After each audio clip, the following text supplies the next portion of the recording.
মায়ের মন্ত্রশিষ্য শিরিষচন্দ্র সান্যাল শ্রীমায়ের সম্পর্কে এখানে 3টি অলৌকিক ঘটনার কথা জানিয়েছেন। 1317 সালে জ্যৈষ্ঠ মাসে রমণীমোহন ভট্টাচার্য অর্থাৎ স্বামী জগদানন্দ, শিরিষচন্দ্র ঘটক, প্রফুল্ল বন্দ্যোপাধ্যায় এবং সুরেন্দ্রনাথ চক্রবর্তী জয়রামবাটি যান শ্রীমাকে দর্শন করার জন্য। তাদের একজনের দীক্ষা আগেই হয়েছিল, বাকি 3 জনের মনে শ্রীমায়ের কাছে দীক্ষা নেওয়ার বাসনা ছিল। তাদের মধ্যে 2 জনে মনে মনে খুব চাইছিল যে দীক্ষা নেওয়ার আগে মায়ের অলৌকিক শক্তির কিছু প্রকাশ দেখতে। শ্রীমায়ের চরণ পূজা করার বাসনায় একদিন সকালেই 2 জন গ্রামের পথে বেরিয়ে পড়লেন পদ্মফুল সংগ্রহ করতে। কিন্তু তারা কোথাও পদ্মফুল পেলেন না। খুঁজতে খুঁজতে উপস্থিত হলেন পাশের গ্রামে। সেই গ্রামে শেষ প্রান্তে দেখলেন একটি ছোট্ট পুকুর, সেখানে কিছু পদ্মফুল ফুটেছিল। জয়রামবাটিতে তখন ভীষণ কালাজ্বর, ম্যালেরিয়ার প্রভাব। তারা ইতস্তত করছেন পুকুরে নামবেন কিনা। ঠিক সেই সময়ে এক বৃদ্ধা এসে সেখানে উপস্থিত। বৃদ্ধা বললেন, বাবা, তোমরা পদ্মফুল নেবে? আমি তুলে দিচ্ছি। তারা খুব খুশি। তারা বললেন, আমরা তোমাকে কিছু পয়সা দেব। কিন্তু তারা দেখলেন যে জামাতে তাদের পয়সা ছিল, ভুল করে তারা সেই জামা পরে আসেনি। বৃদ্ধাটি সব শুনে বলল, তাতে কি হয়েছে বাবা, বিকালে এখানে এসে দিয়ে যেও।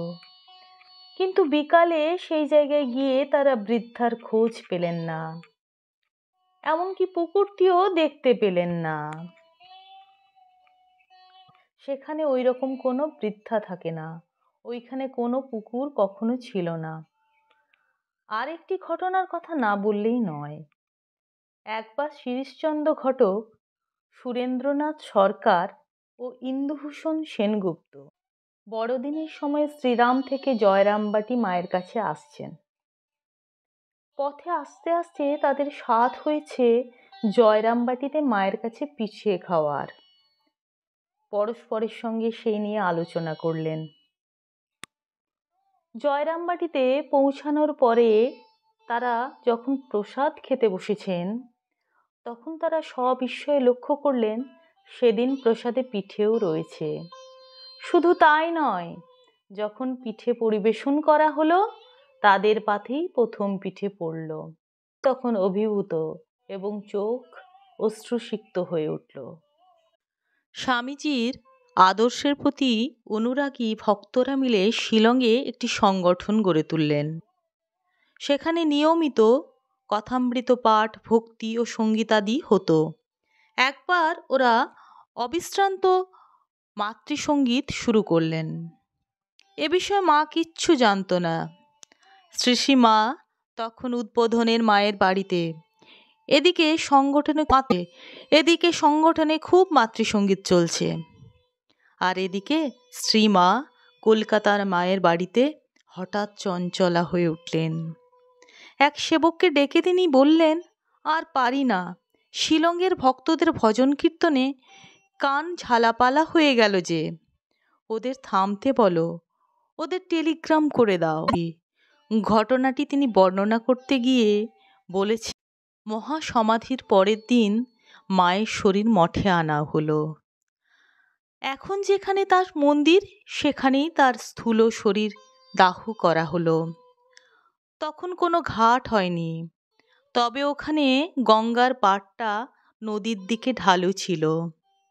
যথাসময়ে চিতা সাজিয়ে আগুন দেওয়া হলো।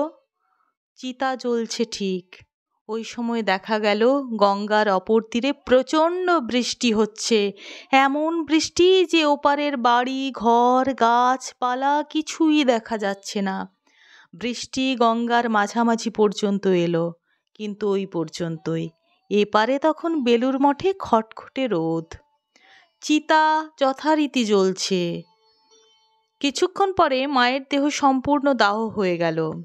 এইবার চিতার আগুন নেভাতে হবে। সেখানে একজন ছিলেন, তিনি তান্ত্রিক। তিনি চেয়েছিলেন তান্ত্রিক বিধিতে আগুন নেভানো হোক।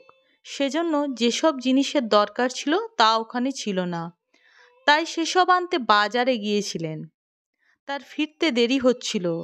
স্বামী নির্মলানন্দ অধৈর্য হয়ে বড় একটি কলসি নিয়ে গঙ্গা থেকে জল ভরে এনে শরৎ মহারাজকে বললেন, আপনি জল ঢেলে চিতা নেভান, আমাদের আর অপেক্ষা করা ঠিক হবে না।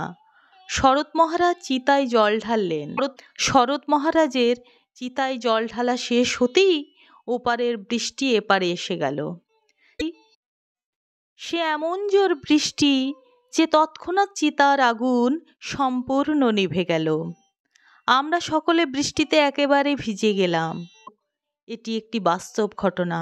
শুনতে অবাস্তব, অলৌকিক মনে হলেও এটি একটি বাস্তব ঘটনা।